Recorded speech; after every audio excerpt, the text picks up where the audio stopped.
Here we have a stacked column chart. However, we can't tell when each stack begins and the next stack ends because each series is the same color. To recolor each series, we could select them, right-click, and then change the fill color in Format Data Series, or we could do it an alternative way by using Macabacus. This is really cool. We could actually set the fill colors of all of these cells, so for each series, and then use Macabacus to apply these colors to the chart. Let's demonstrate. So we're just gonna apply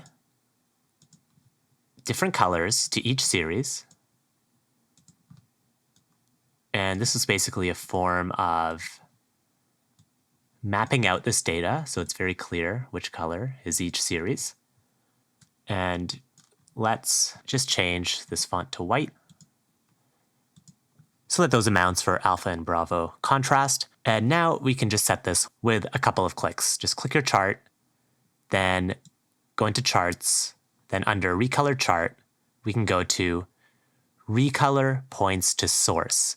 And what Macabacus will do is it will recolor your chart based on the fill colors of the source data that the chart is pulling in. And that's a really quick way to recolor charts.